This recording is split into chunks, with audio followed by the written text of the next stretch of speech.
Bueno, buenos días a todos. Es un placer para mí estar coordinando este conversatorio.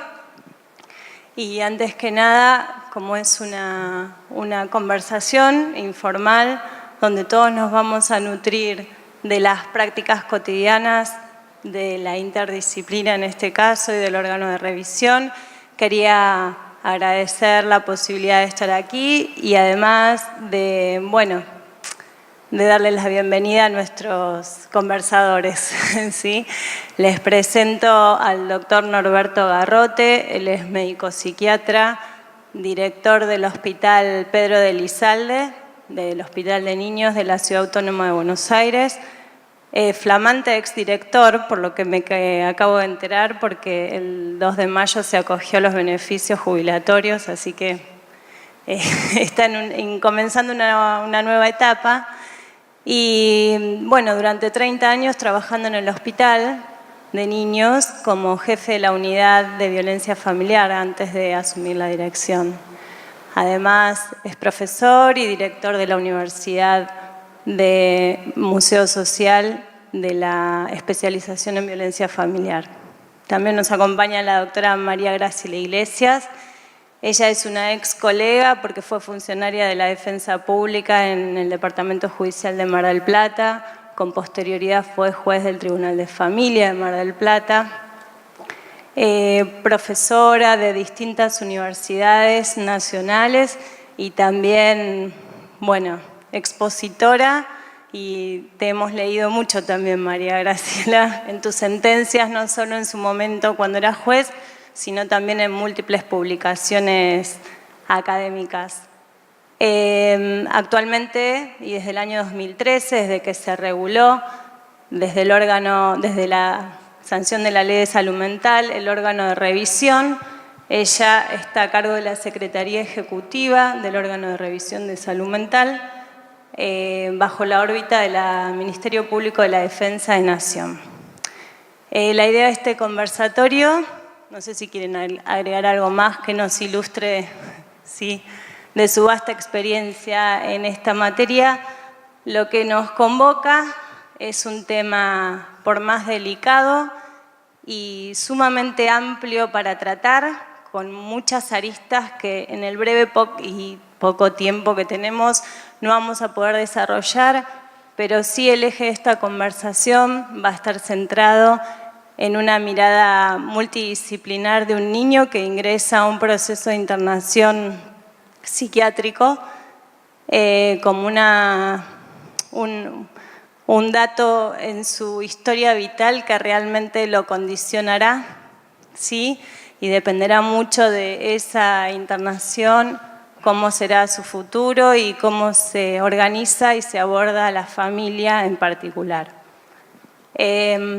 Nutrirnos de sus prácticas nos servirá a nosotros como operadores para exigir la garantía del acceso adecuado a la salud de los niños, porque, la mayoría de acá estamos al tanto, pero siempre las internaciones psiquiátricas de un niño en materia de salud mental son de carácter involuntario. Eso lo que garantiza es que haya un control judicial y el acceso directo a la jurisdicción.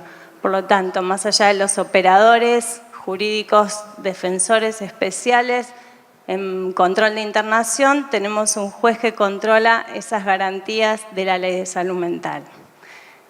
Bueno, doctor Garrote, si se anima a arrancar esta conversación, después de esta cuestión, me gustaría que nos cuente en su experiencia cómo se desarrolla una internación de un niño, cómo se hace ese diagnóstico de riesgo cierto e inminente, qué factores son evaluados para que el equipo sanitario indique que es necesaria una internación como último recurso. Sí, yo creo que en todo caso sería importante tener en claro el concepto de salud mental, ¿no es cierto? Entonces la salud mental tiene que ver con el bagaje genético que tenga el sujeto niño, más con el medio ecológico en el cual está inserto, su familia, el contexto social en el que se desarrolla, y finalmente la expresión neurobiológica de los acontecimientos por los que atraviesa en distintos momentos críticos, ¿sí? Entonces, el interjuego de estas cuestiones llevan en todo caso a el problema vinculado con la salud mental, o bien con contenidos genéticos, o bien porque su entorno es sumamente complejo y en todo caso potencialmente nocivo, y que justamente esas experiencias dan lugar a que su desarrollo neurobiológico sufra alteraciones. Y por eso me parece interesante tener en cuenta los conceptos que vertía el doctor Moguesca primero respecto de los eventos adversos infantiles, ¿sí? Y me parece que a eso le tenemos que prestar mucha atención, porque nosotros la internación llega cuando ya el problema está instalado y el chico ha sufrido, ¿sí?, las consecuencias seguramente de cuestiones que en muchos casos podrían haber sido prevenidas.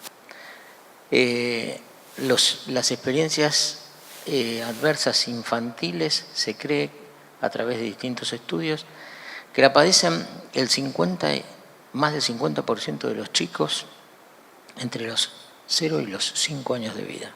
Y sepamos que los 2 primeros años de vida son cruciales para el desarrollo futuro del chico, en lo que hace a su inserción social y al hecho de que esa inserción pueda ser adaptada, es decir, que sea adaptativamente buena.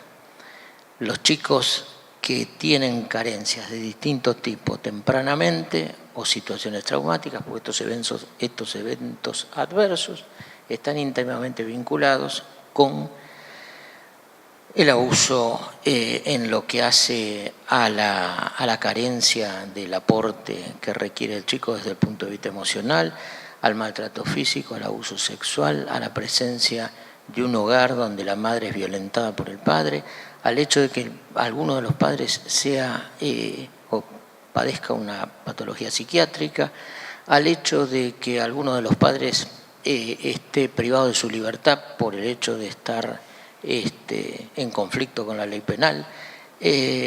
Digamos que hay una infinidad de cuestiones que van a ser estos eventos adversos los que en cierta medida traigan a posteriori serias dificultades en la salud integral del chico, donde no solamente está el problema vinculado a la salud mental, sino, como él decía antes, en su salud en términos generales. Y me parece que eso muchas veces no lo tenemos claro. Y ahí es donde habría que poner el acento a la hora de hacer prevención, porque creo que también la ley de salud mental apuesta al tema de la prevención. Y esta es una asignatura pendiente sustancialmente, porque estamos poniendo mucha energía y mucho gasto en lo que hace a recursos cuando el problema ya está seriamente instalado. Y entonces nos vamos a encontrar en ese contexto con familias disfuncionales, muchas, ¿sí?, donde prevalece el tema de la violencia, donde hay desinteligencias, rupturas y demás dando vuelta, donde está el alcoholismo, donde está la patología mental, donde a veces está también la carencia desde el punto de vista del recurso físico, porque son familias incluidas en la pobreza. Y con esto no estoy diciendo que la patología mental esté vinculada íntimamente con la pobreza, es un factor de riesgo más, ¿sí? Entonces, en ese contexto es el que tenemos que valorar a la hora de tener un niño que requiere de una internación psiquiátrica. Y requiere una internación psiquiátrica cuando es riesgoso para sí mismo o para otros, ¿no es cierto?, las actitudes asumidas. Y entonces vamos a tener, en el caso de nuestro hospital, que teníamos un servicio de internación en salud mental desde el año 2014, porque si bien la ley dice que todo hospital general debe incluir al paciente psiquiátrico para su atención, yo creo que el paciente psiquiátrico requiere de un contexto apropiado para ser internado. No puede ser internado en una sala compartiendo con otro paciente que merece también sus derechos del mismo modo que él. Y cuando estamos diciendo que internamos en general cuando es riesgoso para sí o para terceros, es muy difícil que pueda compartir una sala de internación con otro chico que está internado por otra patología.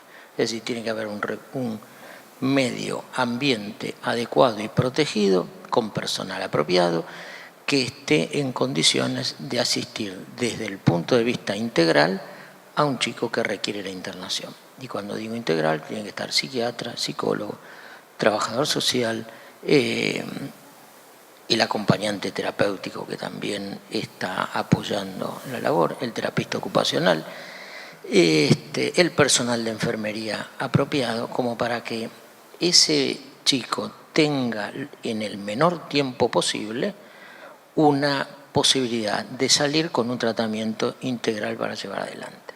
Usted planteaba el tema de la familia, pero no sé si sigo hablando yo o compartimos esto un poco más dinámico para que sea un conversatorio, no un oratorio. Bueno, nosotros...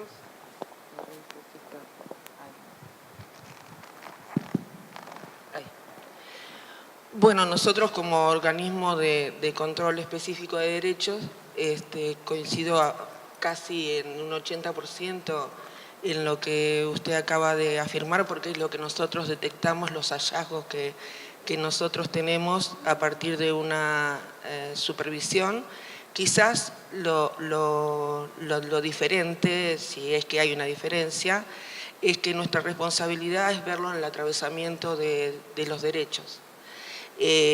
Derechos que, como muchas veces se piensan que es una cuestión de estos congresos o de un fuero específico o de una profesión de los abogados, y no que tiene que ver con la vida. Y en realidad el derecho se construye con la vida y por lo tanto atraviesa todos los sistemas.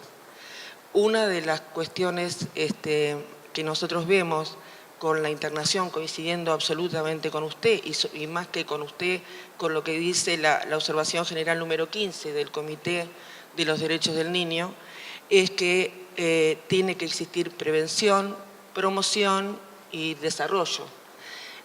Las ausencias de estos principios que hacen a la evolución de cualquier niño se traducen y muchas veces despiertan interrogantes en cómo se miran por los distintos sectores.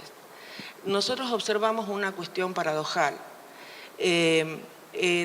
Digamos, termina en una internación psiquiátrica y cuando uno analiza los informes interdisciplinarios que hoy la ley, el Código Civil, la Convención de los Derechos de la Persona con Discapacidad, todo el estándar del sistema de protección integral indica que debe ser de manera interdisciplinaria, uno observa que en realidad lo que hay es un grado altísimo de vulnerabilidad, estoy hablando del ámbito público en particular, niños que hemos trabajado de manera conjunta en el hospital del que usted está haciendo referencia, o del hospital especializado, o en hospitales de las provincias, pero que en realidad la dinámica que lleva, o pareciera que llevara, a una cuestión estrictamente de diagnóstico, de déficit, de imposibilidad, está reñido con estos principios de la Convención, porque están muy ligados a ausencias, a falta de apego, a falta de morada para los chicos, y está establecido por el derecho. El morar es algo sumamente importante porque construye. Y el morar no es simplemente el habitar, es los pedacitos de su alma, de cómo evolucionan y cómo se construyen. Y son chicos que no tienen esta posibilidad, que como usted bien dijo, o muchas veces la madre está o presa o internada también, o están en situación de calle. Leía en un informe, hay 7 millones de niños y niñas que están en situación de calle en la región de las Américas, por ejemplo. Y tenemos un porcentaje de 80 millones de personas con discapacidad, de las cuales el 30% son niñas y niñas con discapacidad, y muchos bajo la línea de pobreza. Entonces, determinar, decir cómo es que un niño alcanza la internación es a veces una situación compleja, que dije que era paradojal de acuerdo a nuestra visión, porque no es propia de un sector, sino que es propia de todo un sistema, y esto es intersectorial. Creo que siempre nos parece, justamente a través de los hallazgos que en 6 años hemos obtenido, que hay una deuda muy grande con niños y adolescentes.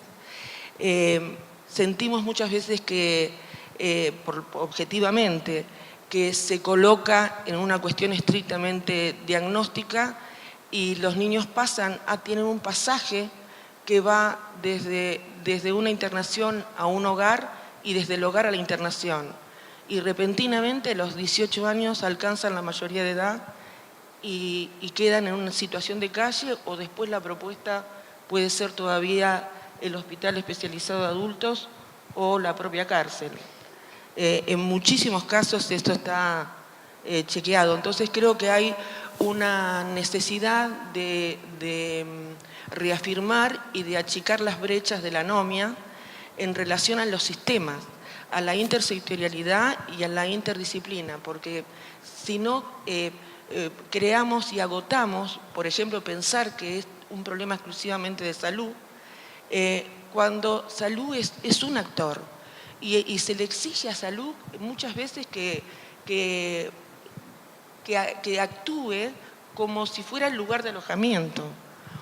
Entonces, después vamos contra ese derecho, porque el niño tiene derecho a vivir en una familia, con una familia o en un hogar convivencial. Pero resulta que es tanta la implicancia que existe entre los distintos sistemas que queda alojado en una cama de un hospital, vulnerando ahí todos los derechos, no solamente el propio, que por su situación prevalente, por supuesto que hay que contener primero, sino también desde todas las personas cuidadores, profesionales, que intervienen.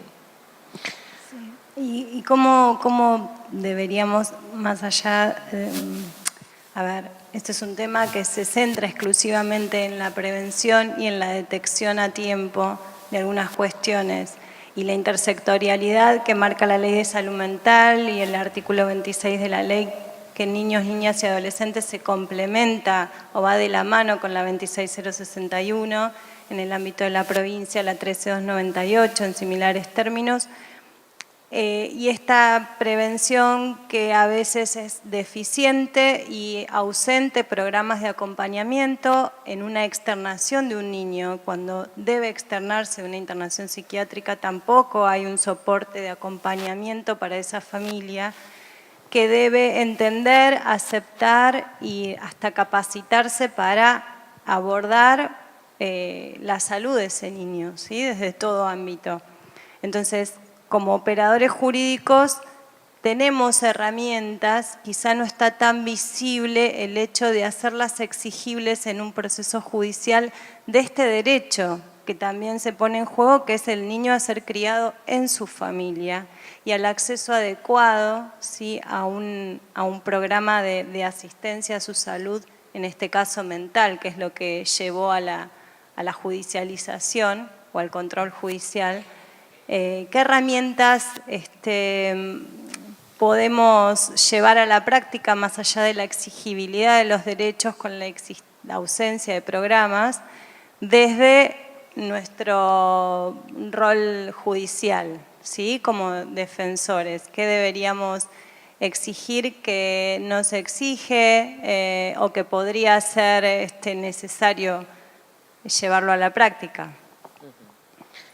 Sí, yo creo que evidentemente el tema de la familia es sustancial y la idea es que la familia pueda trabajar durante la internación también y luego de concluida la misma, de manera estrecha, modificando conductas, siendo contenedora con un determinado chico, teniendo la capacidad de poder sostener un tratamiento, porque lo que vemos es que a veces se logra una estabilidad determinada en un medio y el chico vuelve a su casa y y la reinternación muchas veces se da a corto plazo o no muy largo plazo.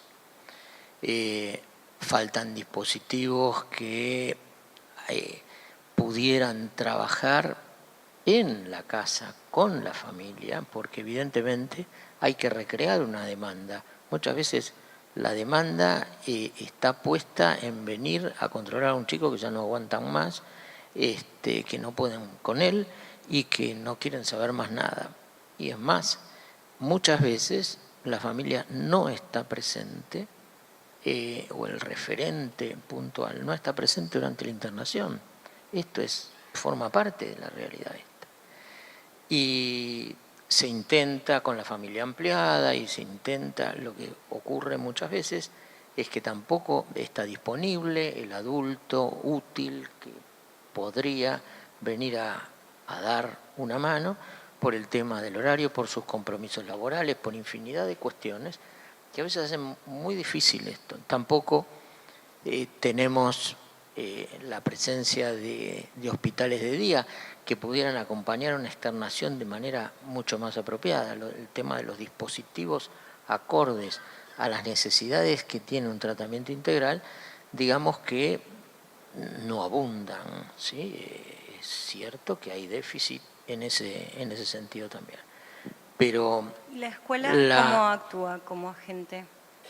La escuela muchas veces acompaña. A mí me ha tocado en privado, no estoy hablando del hospital, de tener que ir a hablar con los directivos de una escuela frente a una paciente que había tenido varios intentos de suicidio, había estado internada, y después el colegio no quería recibirla porque algunos episodios de autoagresión habían surgido dentro de la propia escuela.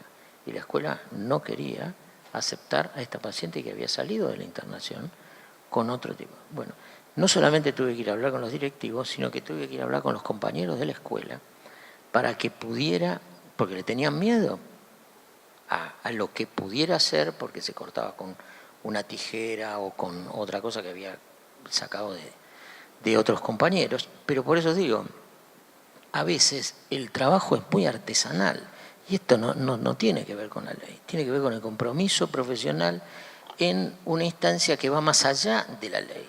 Entonces nosotros tenemos una legislación buenísima, pero el tema es cómo le llega a la gente. Y cuando vamos a la realidad, la doctora planteaba que de repente termina pretendiendo ser internado un chico que no tiene criterio ni desde el punto de vista psiquiátrico ni desde el punto de vista clínico para ser internado. Y nosotros nos negamos a esta situación. Y yo he tenido personalmente como director de hospital serios desencuentros con autoridades de otras, hablando de la interdisciplina y de la interinstitucionalidad, porque acá hay recursos que pertenecen a otro estamento, que es la Dirección de Niñez, por ejemplo, y entonces hay que articular entre los distintos sectores a los fines de dar el recurso acorde a esto. Y a veces cuando el recurso no está o el manotazo de ahogado termina siendo el hospital. Y el hospital no es el depositario de un chico que no tiene criterio de internación desde ningún punto de vista. Por ausencia de red. De todas maneras, creo que frente a la pregunta que hacías, es que cómo podemos hacer desde la defensa, por ejemplo, me parece que también hay que mirar hacia adentro. Digamos, hemos tenido sistemas que hoy el mundo camina hacia la apertura, digamos, a sistemas abiertos, y nosotros estamos en un pasaje absolutamente mixto que implica una revisión y una mirada hacia adentro de las estructuras. Entonces, la primera me parece que es un cambio de mirada, la interculturalidad, la perspectiva de género, también en relación a niñas con discapacidad. Cuando se habla de apoyo, fijar la mirada y la conceptualización en lo que es el apoyo efectivamente y no en la sustitución. Incidir con la defensa para resoluciones que vayan abriendo el sistema acorde a todas las observaciones generales, a todo el sistema de protección, a la ley. No es solo la ley es una herramienta de libertades que parte desde 1994 y anterior con la reforma constitucional y con el artículo 75, inciso 22 y inciso 23 de este país, que son las medidas de acción positiva, la garantía reforzada que se le debe dar a los niños, y estamos en deuda con los niños y niñas con discapacidad, que no se los escucha en el sentido, es objetivante, que su consentimiento informado no se puede hablar de que es un proceso de consentimiento informado, porque de todas maneras estamos vulnerando este principio de que uno puede actuar de un modo u otro hasta restringir un derecho, pero nunca por motivo de discapacidad. Así hemos ratificado la Convención, así es la operatividad de la Convención, y la Convención no puede ser solo de un fuero.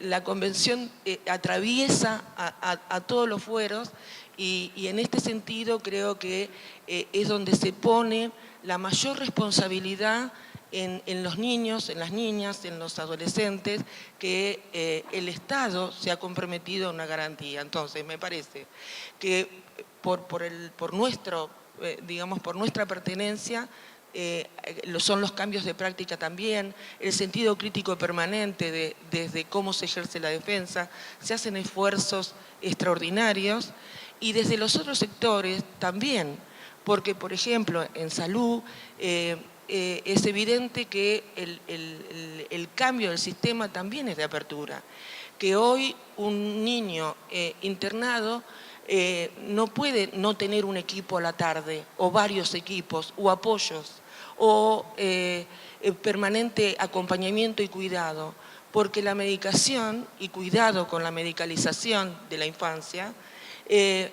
va al síntoma, pero ese niño es una construcción humana que tiene derecho a desarrollarse. Entonces, desde ese lugar, los controles de legalidad también, deberíamos empezar a mirar estas circunstancias de cómo un sistema de salud no puede atender con horario. Un niño se descompensa o se siente de determinada manera también a la tarde y a la noche, y muchas veces en algunos lugares, y esto está totalmente documentado lo que hablo, quedan a cargo de los enfermeros, enfermeras o de algún residente. Entonces, esto me parece que es lo que implica también una modalidad de cambio, de reforma, que no está puesta solo en programas, que tiene que ver con la inmediatez de cómo se modifica un sistema. Y dentro del sistema estamos todas y todos.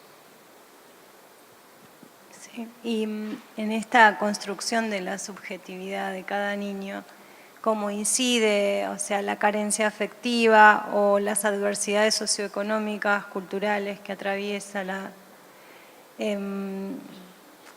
cómo, digamos, ¿no? Cómo lo llevamos a la práctica, es un trabajo, como vos decís, cotidiano, como dice el doctor, artesanal, que cada operador no puede dejarlo de ver al niño en su contexto familiar, de dónde viene y hacia dónde va, ¿sí?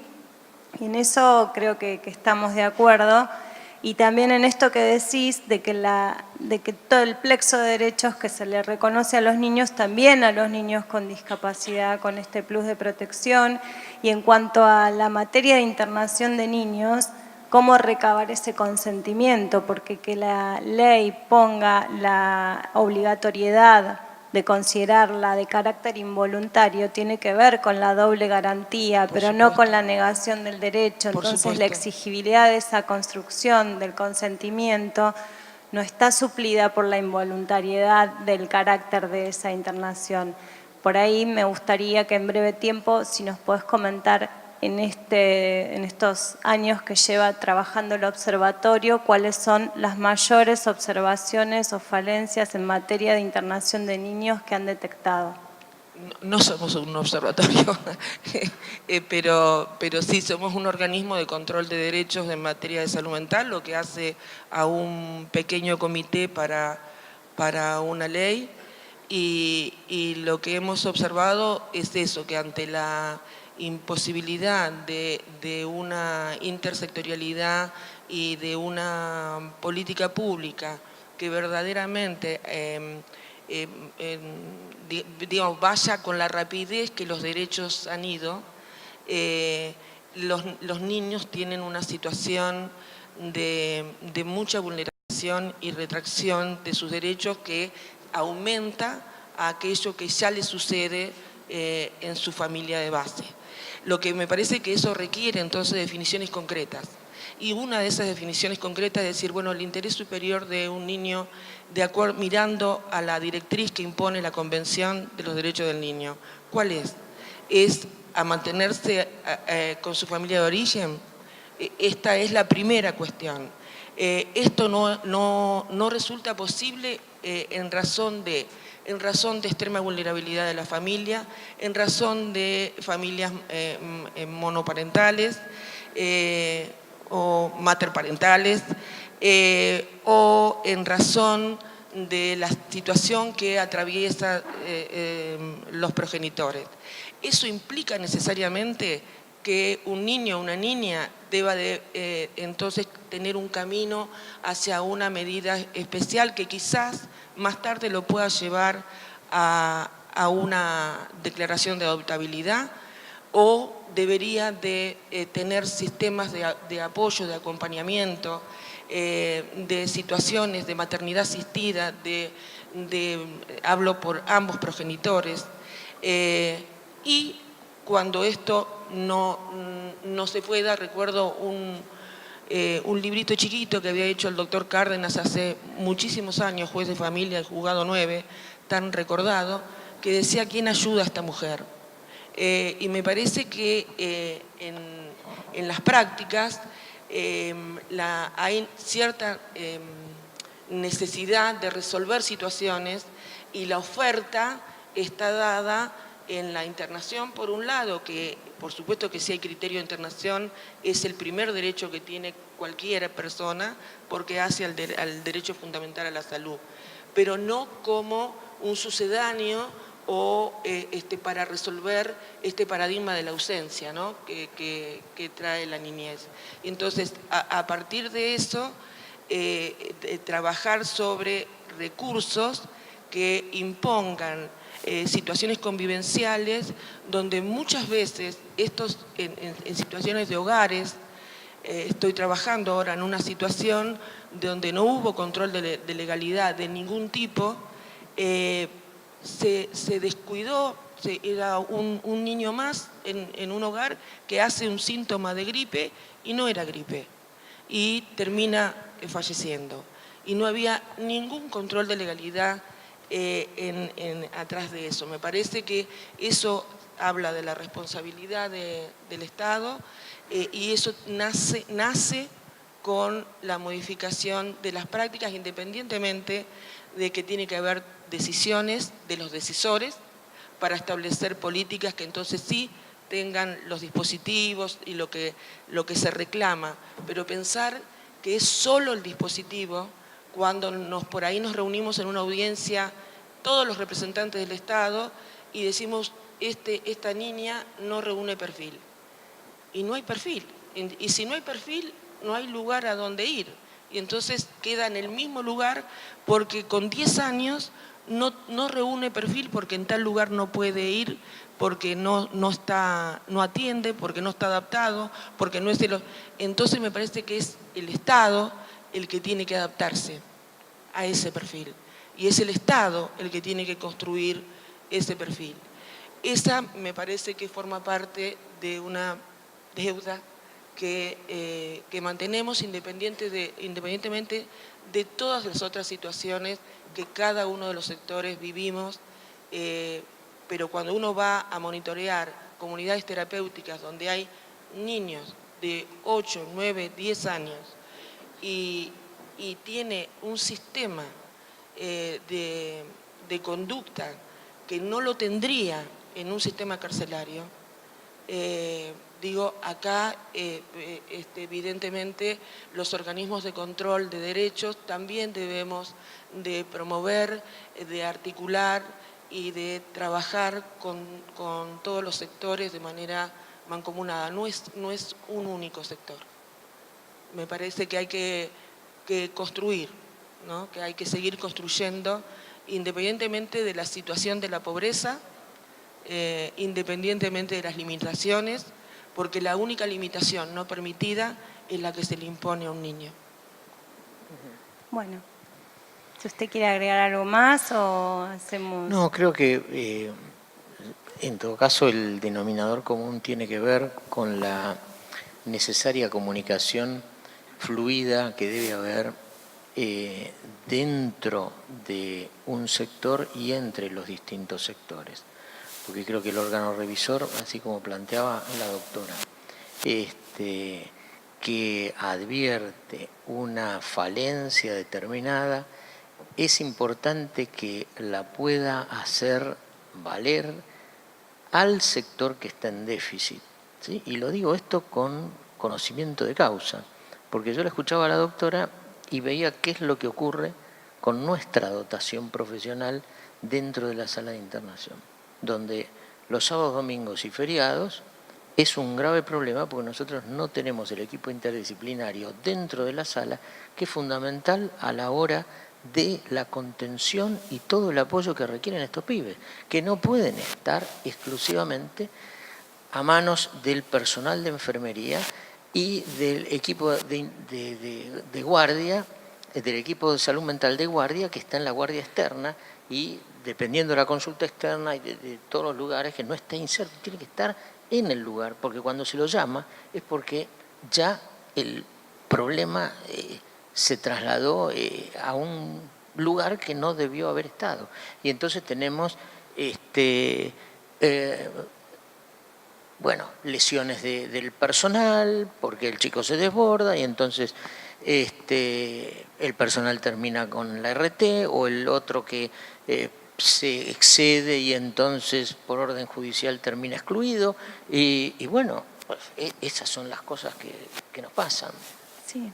Bueno, entonces, para dar por concluido este conversatorio, podemos resumir que debemos, cada uno desde su lugar, rever su práctica cotidiana, decidir en función de ese niño, de esas características de su familia, pedir en consecuencia para que, digamos, para equilibrar la desventaja de ese niño ante la ausencia de un acompañamiento adecuado, de un tratamiento eficaz. No olvidarnos de los demás derechos que se encuentran en juego en una internación, que también está el derecho a la educación, a la comunicación con sus familiares, a la no pérdida de vínculos con su comunidad. Y bueno, reforzar esa idea de cada uno, revisar nuestras prácticas e insistir en el trabajo de intersectorialidad, que nos hace bien juntarnos a hablar cada uno con sus falencias y por supuesto con un monitoreo exigente desde el órgano de revisión de cada localidad, de cada órgano local. Yo quisiera cerrar con algo, ¿no? Que le sucede a los chicos y las chicas. Cuando se le dice que tienen un defensor o defensora, cuando esto implica que reconocen que tienen derechos, ese niño o niña cambia. Y eso me parece que es algo que hay que tener muy en cuenta. Exactamente igual con los jueces y juezas, pero en este ámbito, cuando un niño o una niña sabe que tiene un defensor y que eso está relacionado con su derecho, lo más entrañable e íntimo, su vida también cambia. Y lo último que quiero decir es que Galeano hablaba de las utopías, y esto, más allá de todas las estructuras y coyunturas, también tiene que ver con utopías. Y decía, ¿cuál es el camino cuándo se llega a la utopía? Decía, doy 2 pasos y el horizonte está ahí, doy 4 pasos y el horizonte está ahí, doy 10 pasos y el horizonte está ahí. Quiere decir que la utopía es el camino. Bueno, muchísimas gracias.